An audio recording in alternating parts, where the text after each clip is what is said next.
I am here with a new lesson, that is number 7, pronouns kinds, from your English grammar book, The Base. Students, I think you have already studied about the nouns. This chapter is related to the nouns also. Let me explain you this chapter.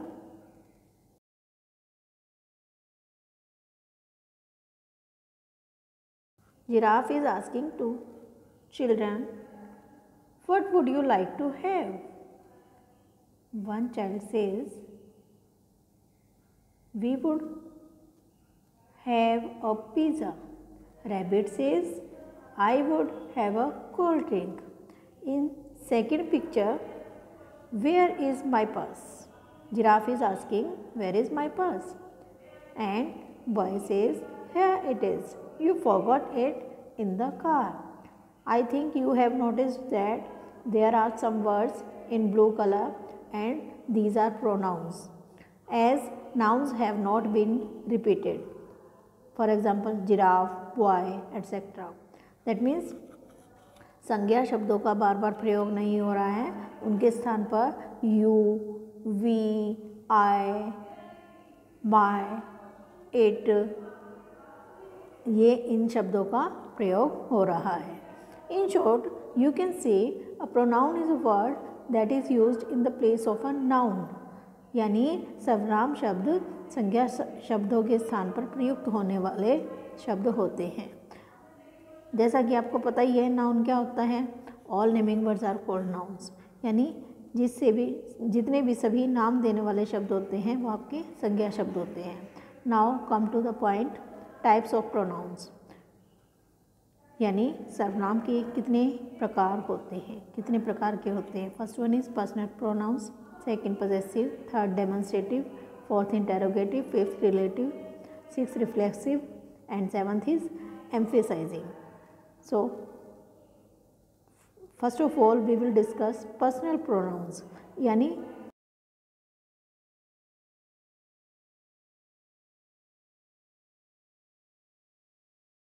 which are used in the place of names of persons, animals and things, यानी आदमी, जानवर या चीज़ों के स्थान पर जो प्रयुक्त होते हैं, and things, और चीज़ों के स्थान पर भी वो आपके पर्सनल प्रोनाउन होते हैं.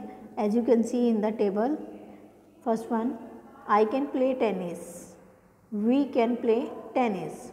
So here I and we are used for first person pronoun. जहाँ पर भी आप I और we देखेंगे तो वो कौन से प्रोनाउन कहलाएंगे? First person. You can play tennis. You किसी के लिए भी लग सकता है, you का मतलब होता है तुम, तो ये आपका सेकेंड पर्सन प्रोनाउन होता है. In third column, as you can read here, he can play tennis, she can play tennis, they can play tennis, it can play with the ball. So in blue color, here are words he, she, they, it. They are third person pronouns, यानी ये आपके third person pronoun में आने वाले words हैं. ही boy के लिए होता है, शी गर्ल के लिए होता है, दे बहुत सारे लोगों के लिए होता है, और इट आप किसी भी एनिमल या जानवर या कोई भी चीज़ के लिए यूज़ करते हैं. Now come on next page. For example, like nouns, pronouns can also be singular और प्लूरल, यानी संज्ञा शब्दों की तरह ही सर्वनाम भी एक वचन में भी हो सकते हैं और बहुवचन में भी हो सकते हैं. Example, I would have a cold drink. यह एक स्टेटमेंट है कि मैं कोल्ड ड्रिंक लेना पसंद करता हूँ. ठीक है, मैं कोल्ड ड्रिंक लूँगा. तो यहाँ आई क्या है बेटा? Singular.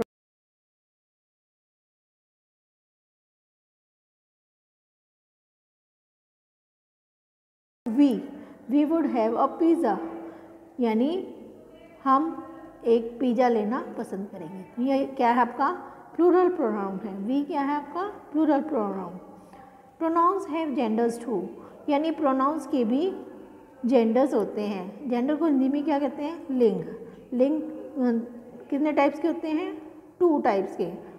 First is masculine and second is feminine. That will male और female. He is a masculine gender, that means male. She is feminine gender, that means female. It is a neutral gender, ये एक तटस्थ लिंग होता है। It is use for non living and animal, non living things यानी निर्जीव प्राणियों के लिए और जानवरों के लिए इट का यूज़ होता है। I and you are common genders, यानी मैं और तुम, ये दोनों जेंडर्स कॉमन हैं। ये किसी के लिए भी यूज़ होता है, मेल और फीमेल के लिए, ठीक है। Here is a box, skip errors, यानी आपको ये गलती नहीं करनी है। क्या नहीं करनी है? A pronoun must agree in number and gender with the noun it is related to. एक सर्वनाम शब्द हमेशा संज्ञा शब्द के लिंग को, एग्री के नंबर को और जेंडर को, यानी वो सिंगुलर प्लूरल है या मेल फीमेल है, क्या संज्ञा शब्द उससे एग्री करता है। Example, I didn't by the shirts because it was costly. मैंने शर्ट्स इसलिए नहीं खरीदी क्योंकि वह महंगी थी।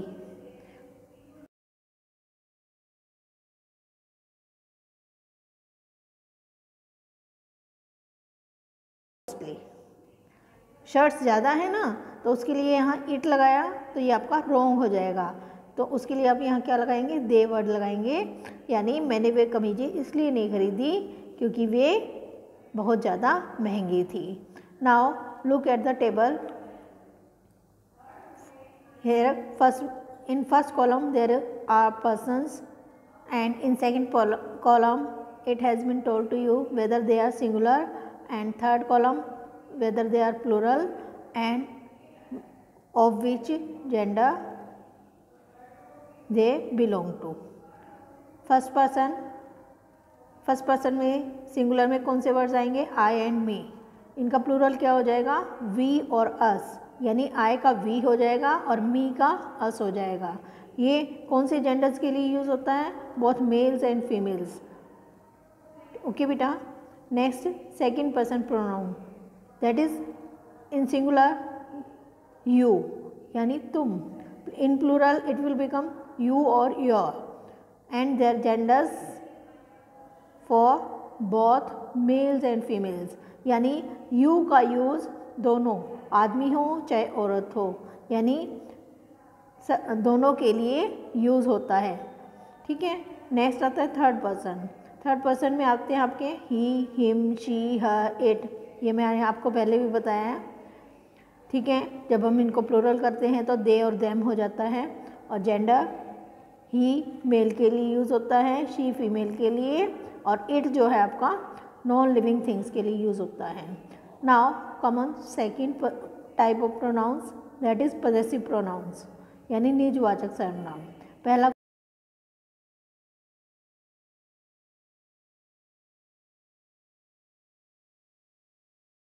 भाई ये मेरा है। निज मीन्स क्या होता है? अपना या मेरा या खुद का। तो उस टाइप के आपके जो सर्वनाम शब्द होते हैं वो आपके इंग्लिश में क्या बन जाते हैं? पॉजेसिव प्रोनाउंस बन जाते हैं। The pronouns use to express possession और ownership are known as possessive pronouns, यानी ऐसे सर्वनाम शब्द जो कि हमें मालिकाना हक जताने वाले होते हैं वो आपके पॉजेसिव प्रोनाउंस कहलाते हैं, यानी जिनमें आपको अपनापन, निजत्व दिखाई दे वो आपके निजवाचक सर्वनाम कहलाते हैं। जब हम इन सर्वनाम को करेंगे, इन प्रोनाउंस को करेंगे तो आपको कुछ गलतियां नहीं करनी हैं। Skip errors. Possessive forms of nouns need an apostrophe, यानी जो निजवाचक संज्ञा शब्द होते हैं उसमें अपोस्ट्रोफी कोमा लगता है, whereas possessive pronouns don't. जबकि निजवाचक सर्वनाम होता है उसमें आपका अपोस्ट्रोफी कोमा नहीं लगता है। As examples are given here, is that kitten Ajay's, क्योंकि अजय एक नाम है तो इसके ऊपर हमने अपोस्ट्रोफी कोमा लगा दिया। अगर हम लिखते हैं is that kitten yours, then we are not to put any apostrophe comma. Okay बेटा। Now you are to read the following sentences. This pen is mine and that is yours. That means ये pen तो मेरा है और वो तुम्हारा है। यहाँ आपको पता चल रहा है ना कि आप कैसे मालिकाना हक जता रहे हो, ओनरशिप दिखा रहे हो कि मैं इस चीज़ का मालिक हूँ, ठीक है, और उस चीज़ के तुम हो। Next, these toys are ours, those are yours, यानी ये खिलौने हमारे हैं और वे तुम्हारे हैं।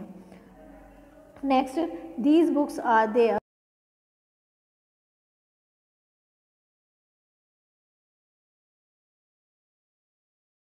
ये और दोज मीन्स वे। Next, this is Sonia's house, यह सोनिया का घर है। दिस इज हर्स, यह उसका है।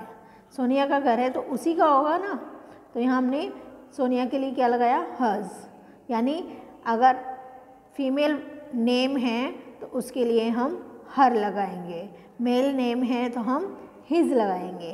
That is Manoj house. As you can see the example number 5, here has been written that is Manoj house, वो मनोज का घर है। दैट इज़ हिज, वह उसका है, तो मनोज के लिए हमने क्या लगाया यहाँ पर, his. Now look at the table. In first column there are persons, second singular, third plural, यानी फर्स्ट पर्सन में जो होता है आपका पॉजेसिव प्रोनाउन में माइन होता है और प्लूरल में ये चेंज होकर आज हो जाता है। माइन मीन्स मेरा और आज मीन्स हमारा। सेकंड पर्सन में योर्स सिंगुलर में यूज़ होता है और प्लूरल में भी सेम रहता है, यानी योर्स मीन्स तुम्हारा। थर्ड पर्सन प्रोनाउंस, इसमें आपका हिज और हर्स सिंगुलर में यूज़ होते हैं और प्लूरल्स में ये देयर्स हो जाते हैं। Okay, now come on next page, that is demonstrative pronouns, यानी जिससे हमें पता चलता है कि किसी चीज़ की तरफ हम इशारा कर रहे हैं, तो वो आपके डेमोन्स्ट्रेटिव प्रोनाउंस होते हैं। The pronouns that point to the objects to which they are refer are called demonstrative pronouns, यानी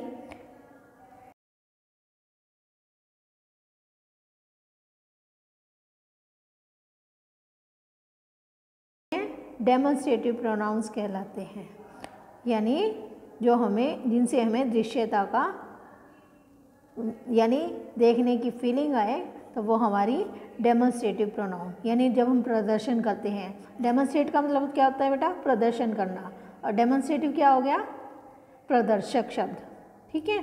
next, as you can see in the picture, this is a pen, यह एक कलम है, यानी पास की चीज़ के लिए हम दिस का यूज़ करेंगे। And second statement of the girl is that is a bag, वह एक बैग है, ठीक है। तो दैट दूर की चीज़ के लिए बता रही है वो कि वह एक बैग है। Boy says these are pencils, उसके पास पेंसिल्स है तो वो पास में है ना, नज़दीक में है, तो क्या कहना है कि ये पेंसिल्स हैं। एंड दोज आर बुक्स, और वो किताबें हैं। So this, that, these and those point to the object that they refer to, यानी ये चारों शब्द उस चीज़ की तरफ इशारा करते हैं जिसके साथ वो रिलेटेड है, जिसको वो रेफ़र कर रहे हैं। दे आर डेमोन्स्ट्रेटिव प्रोनाउंस, ये आपके क्या कहलाएंगे, डेमोन्स्ट्रेटिव प्रोनाउंस कहलाएंगे। नेक्स्ट इज इंटेरोगेटिव प्रोनाउन, यानी प्रश्नवाचक सर्वनाम शब्द।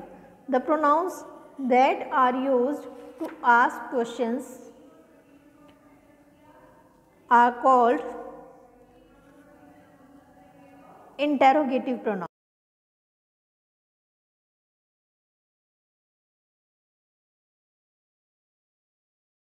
क्वेश्चन वाला यानी प्रश्न करने वाला सर्वनाम शब्द प्रयुक्त होता है तो आपका वो इंटेरोगेटिव प्रोनाउन बन जाता है, यानी जिससे हमें पता चलता है कि एक क्वेश्चन किया जा रहा है, सवाल किया जा रहा है, या तो वो आपका क्या है, इंटेरोगेटिव प्रोनाउंस है। Study the following table to understand the usage of some interrogative pronouns, यानी कुछ प्रश्नवाचक सर्वनाम शब्दों का कैसे यूज़ करते हैं उसको समझने के लिए हम इस टेबल को पढ़ेंगे। Interrogative pronoun what, where, who, whom, which। अब व्हाट का यूज़ किसके लिए होता है, यूज फॉर थिंग्स, ठीक है। For example what would you like to have, तुम क्या लेना पसंद करोगे। सेकेंड वेयर, ये भी थिंग्स के लिए यूज़ होता है। For example where is my purse, मेरा पर्स कहाँ है। थर्ड हु पर्सन्स के लिए यूज़ होता है, यानी व्यक्तियों के लिए। Who won the first prize, as you can see in the example, यानी पहला इनाम किसने जीता। Next whom is also used for persons and you can see the example, whom did he give the keys, उसने चाबियाँ किसको दी। whom का मतलब होता है किसको। which यानी कौन सी, ये both persons and things यानी व्यक्ति और चीज़ों दोनों के लिए यूज़ होता है। which was the first mountaineer to climb Mount Everest, यानी पहला पर्वतारोही कौन था जो कि माउंट एवरेस्ट पे चढ़ा। नेक्स्ट हुज, हुज मीन्स क्या होता है बेटा, किसका। ये भी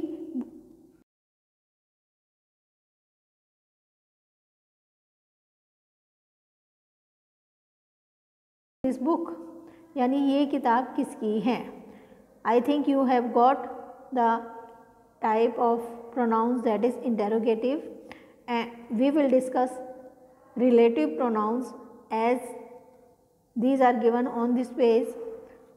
I am telling you shortly the pronouns that join two sentences and refer back to nouns used before them are called relative pronouns, यानी वो संज्ञा शब्द जो दो वाक्यों को जोड़ते हैं और वापस उन संज्ञा शब्दों को रेफ़र करते हैं जो कि शुरुआत में पहले उनसे दिए हुए हैं। तो इनको हम क्या कहेंगे, रिलेटिव प्रोनाउंस, यानी संबंधवाचक सर्वनाम।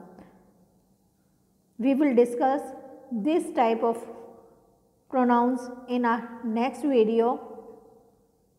Till then you are to read this chapter, read this lesson thoroughly and try to solve the exercises. We will meet soon in our next video. Bye.